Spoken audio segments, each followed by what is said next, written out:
The IT Cosmetics highlighter and the Cover FX, as you can see, they are very similar. They also give very similar results. So if you like only this highlighter and you don't want to buy the whole palette, I would say go for the Cover FX in Moonlight, because it's very similar, gives you similar results, and the price is very affordable, I would say, for the quality and the amount that you're getting. Mascaras. Maybe many of you know I don't really like black mascaras. I tend to like red, burgundy, mahogany, orangey mascaras. So one of them that I found out recently is by Clinique, is the Chubby Lash, and it's the Bodacious Black Honey. This is a black with a red base, so it will soften the eye look, and also if you have hazel colored eyes, it will bring out the green and the yellow way more. And the next one is the Mascara Volume Effet Fossil from YSL in the shade 5 Burgundy. Again, same thing. The only difference is that this one might be a little bit more wet in texture and a little bit more bright in terms of the redness, if you wish. But both of them are very gorgeous and really bring up the hazel eyes color. Next has been my favorite blush of the year. I don't really have that many. Actually, probably this is my only favorite blush of the year, and it's by Milani, and it's the color Luminoso. I really love this one because it's, in my opinion, maybe a bit better than the MAC Mineralized blush, and I really like the color because, as the name says, Luminoso, it's very luminous. It just brings out a healthy glow. Two favorite setting powders of the year has been one by Shuimura. It's the translucent, where is it? Face powder sheer in Pearl.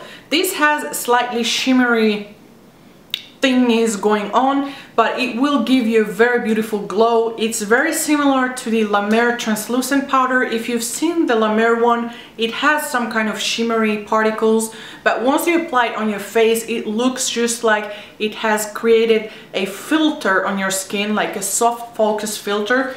That's what. The second one is actually a powder foundation. I don't tend to like to use mineral foundations on their own. I find them too drying and too mattifying, so I tend to use them on top of a cream or liquid foundation. And this one is the Laura Mercier Soft Porcelain. It's the mineral powder. Why I like this is because it offers coverage and at the same time it's glowy. So this isn't a matte powder, it has some glowy properties to it, so it won't flatten your face. You won't lose shape with this like with many other matte powders or powders in general. I know that I've said that I didn't use a lot of lipsticks this year, and for most of the part that's true, but I have a lot of lipstick favorites, so let's get into it. My first favorites are those mini kits from Sephora, the 250 Beauty Point Perk, and they're from Bite Beauty. I believe you can still buy them individually. You cannot get them, obviously, the kit, but it comes with the lipstick and the lip gloss, and I've been absolutely loving the 3 shades that they came out with.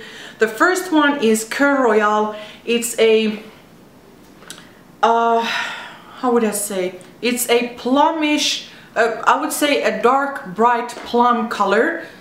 This is what it looks like. I absolutely love it. I love the quality of the lipsticks. They are very luminous and very opaque at the first coat. The next one, I believe it was Bellini. It was a hot pink, again, cool hot pink, very gorgeous color. And the last one is Mimosa, and this is a orange cool red tone, if that makes sense. It's very bright red color.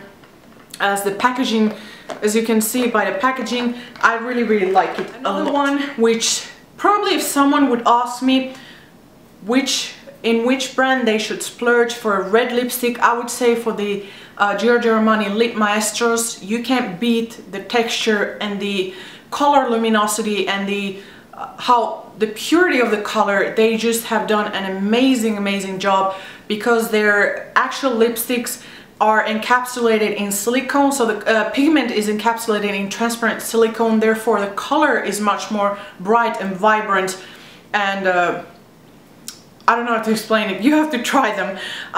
One of them that I've been really liking this year is the 405. This is a Marsala orangey kind of color, terracotta almost, and I own many of the red colors. I haven't tried any of the other family of colors. I just tend to think that Armani makes one of the best red colors that there is. There is a red for any kind of occasion or skin tone or hair color or whatever. Next is the MAC Viva Glam Rihanna 2. This is an unusual color because it's very teal.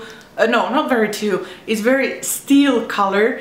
It's very gray, very metallic, but it's also very elegant. So you can use this with a brown lip liner and it tones down that metallic gray color, or you can use it on its own or with the gray lip gloss on top, and it just looks beautiful. Next is the Bobbi Brown Rich Lip color in Pop Pink 40. What I love about this formulation is that when you apply it, after maybe a minute or so, it seems like your lips are filled. That, I don't know how to explain it, but it just feels like your lips are just suddenly plump and luscious and filled and whatnot. This you require only one coat and it's pure pigment. Next is by YSL, is the Rouge Pure Couture, and is the number 49, I believe Pink Paradise or something like that. And this, I want to say that it's a neon Malibu Barbie pink.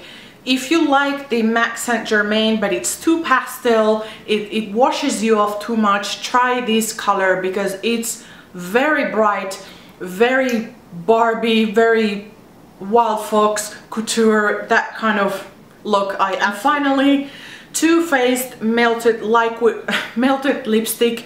It's in Melted Strawberry. This is again, I would say this is a more young or youthful kind of red, whereas Armani has more elegant, much more formal reds.